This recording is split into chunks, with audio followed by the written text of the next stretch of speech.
Hi everyone, Colin Hall, BizPlans UK.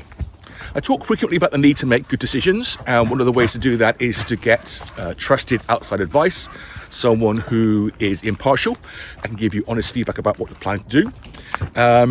And you could of course reach out to people like me and pay for that advice, and if you're interested, please do. But there are other ways of achieving the same thing.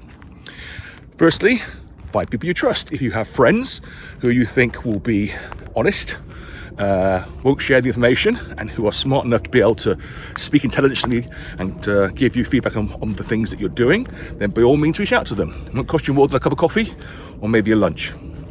If you used to work in organisations where there are people that you admire, then perhaps reach out to them. Again, it won't cost you more than a lunch to get their advice.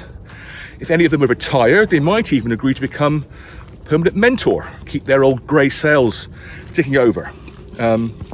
It's unlikely that they'll dedicate huge amounts of time if they're not being paid, but sometimes that's enough just to get either a reassurance that you're on the right path, or someone to say, you've forgotten X, and it therefore improves your plan.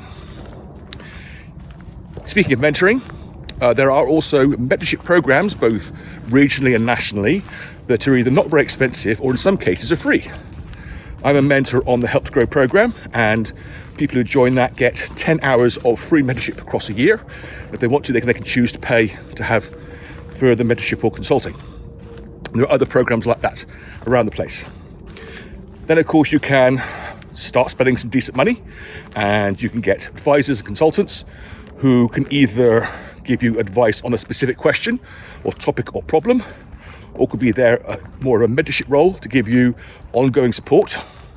You can get more formal and create a separate advisory board sitting outside your normal board. So these people will not have the same legal obligations that a director does, but they can have access to the same information, and you speak to them in the same way you would a non-exec director. You then move to non-exec directorships. These are more expensive because that person is taking on a risk, same way as every other director does, but they will give you the correct advice because it's in their interest to do so. They don't want to just nod and say yes sir, because they'll be responsible along with you for anything that gets done. So if you want outside advice, there are lots of ways to do it, and there is no excuse not to have some. So if you're flying on your own, or a small leadership team that are keeping everything to themselves, then you are in danger, and there is no excuse not to do something about it. Take care. Ta-da.